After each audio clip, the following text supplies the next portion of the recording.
Greetings, legends. Welcome back to the Razor Company YouTube channel with me, J-Mac from the Canadian Mafia Show, and we are carrying on with our Shaving Through History trip through the vintage Gillettes, and now we're we're still in the 50s and getting into probably arguably some of the biggest razors for Gillette. That is the adjustables. Yes, the adjustables. I think this is the video a lot of people are going to be wanting to watch. And we'll get into that as the video goes on. Right off the rip, for what we're using in this one, brush I'm going to be using is my Blue Herald with the TRC silver tip, quickly becoming one of my favorite brushes.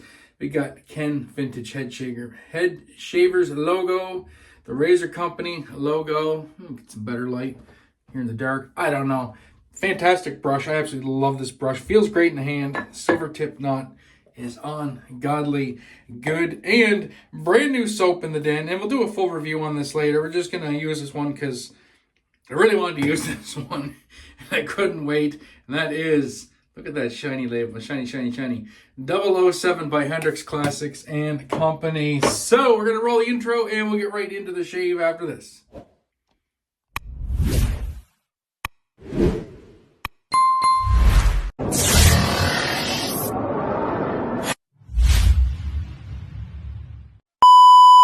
Alrighty, and we are ready to go. And I tell you one thing, I am excited about this soap.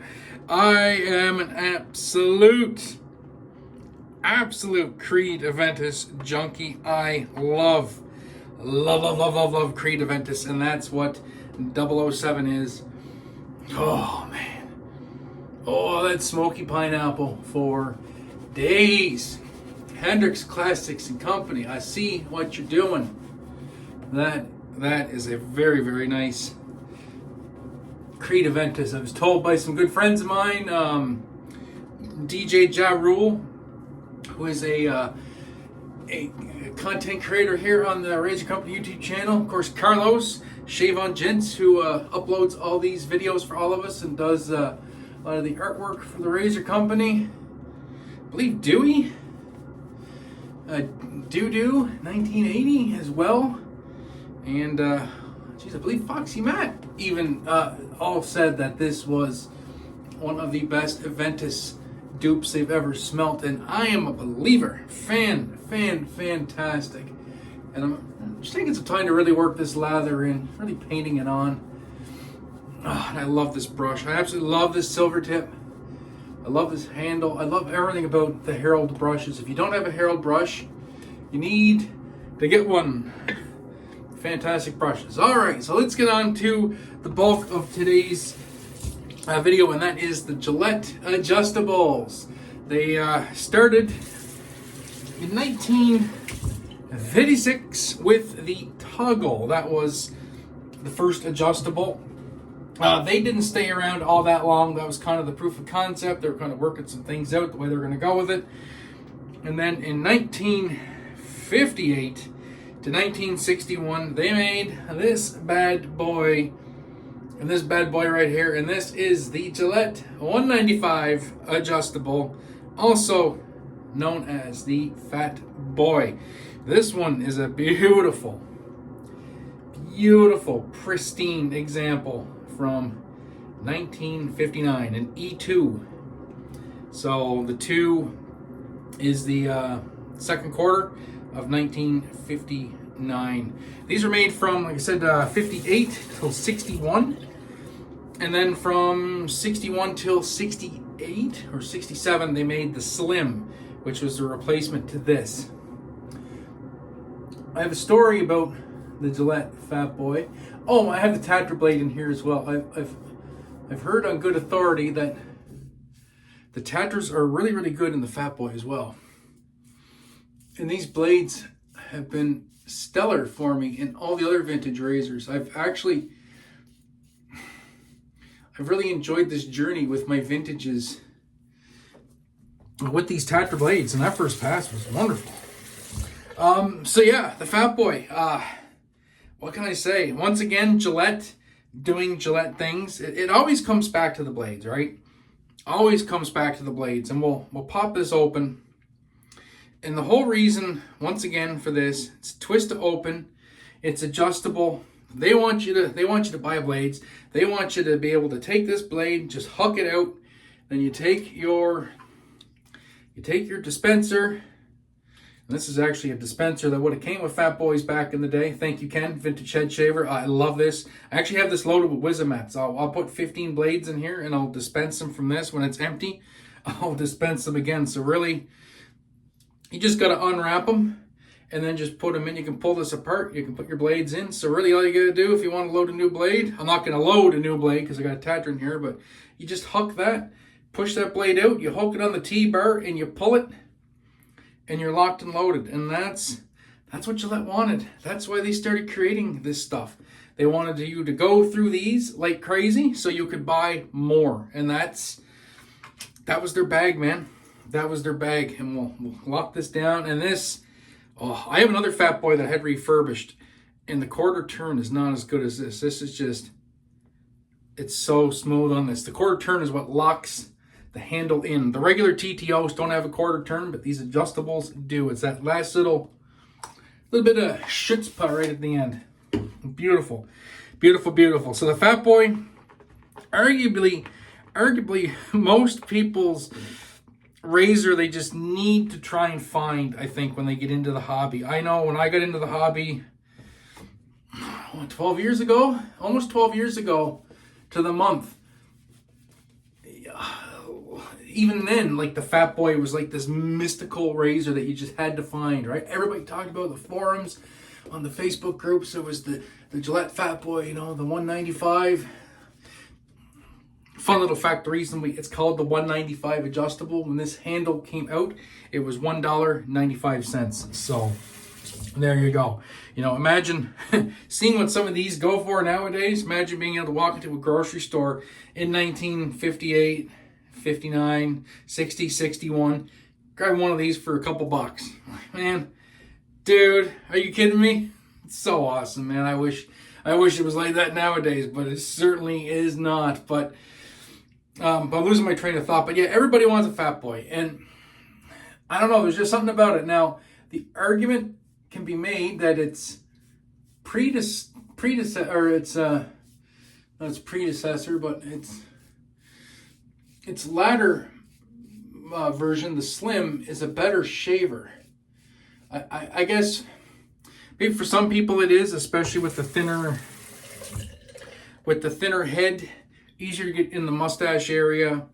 It's a little thinner razor. I do believe the Slim is a little bit longer. I generally don't like smaller handled razors, but for some reason, I don't know if it's because of the way the Fat Boy is knurled and because the adjustment knob has knurling on it, and then it's got knurling down here on this knob. Just this razor to me just fits, it feels really right in my hand compared to other shorter razors. I don't know why. And it's a very substantial razor, all brass construction and plated in nickel. I just really like it, man. I don't know, I really dig it. And I've never gotten the Slim. I mean, I could at any time. I mean, I could buy a Slim. I just haven't yet. But I really should have one to the collection. I guess I digress, but I don't know. But like I said, these are a lot of people's holy grail. You just have to have the Fat Boy, and I have two of them. I have this one I'm using now. I got this from a fan of my YouTube channel, formerly called the Red Island Shaver YouTube channel. Now it's just the Canadian Mafia Show, and yeah, just I love these razors, and once again, it's just marketing, right? They want you to use the blades quicker, but remember back to the other videos where we were talking about the super speeds in the last series. So you had your TTOs, your non-adjustable TTOs, and you had your all those and the super speeds. Well, basically, their idea with this adjustable was to basically just put them all into this. So that's what they did. There's 9 settings. It's all your razor handles in one, and that's what they were going for. So pretty cool, if you ask me. And I usually set it, forget it. I have it on setting 3. That's where I seem to like it. It seems to be going great on setting 3. Maybe almost a little bit mild actually with the Tatra. I used to a little bit more aggressive shave with on setting 3 with Wizamets, but that being said, it's getting the job done. And it's allowing me to just sneak up on a really close shave here. And I'm not hating on that. Yeah, I can do a lot of just buffing here. And this soap, I'm telling you, is super slick. Golly, Pete. Of course, you can buy this soap at the Razor Company. That's where I got it. Yeah. That's a nice shave right there. I'm going to end the shave right at that. All right, I'm going to do a quick cleanup and get this all dried off. And we'll be back with the post-shave in a minute.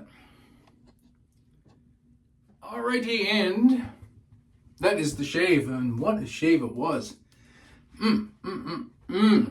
Still smells like Aventus coming off my skin after that ice cold rinse. I'm telling you, the soap was definitely what I expected it to be, what I wanted it to be from what I was told. And now apparently this is where the magic is at, right here in the aftershave. And there we go, cracking it for the first time here live on the Razor Company. Oh man, are you kidding me? Oh dude. Oh yeah, that's a straight up Aventus goodness right there. Oh man, I can't wait to get this on there. All right, well, hopefully you guys enjoyed that next installment in the journey of Gillette's with the adjustables and the famous Fat Boy. I absolutely love that razor. Still love how it shaves. It actually does perform really well with the Tatra. Actually, I think in hindsight, I could go a little higher in the settings with the Tatra blade on that than I usually do. 3, like I said, 3 is usually good with a Wizamet. I think I'd go up to 5 or 6 at least with the Tatra and still have a really super smooth shave. I'm gonna get this splash everywhere because it's so good.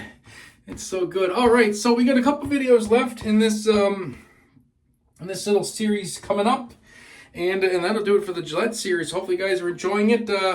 As always, leave a question or any comments you have down below. Make sure you subscribe to the YouTube channel here for the Razor Company. Tons of great content creators on here putting out tons of great videos. And yeah, that'll do it for me. So until the next time, my friends, be safe, be kind to one another.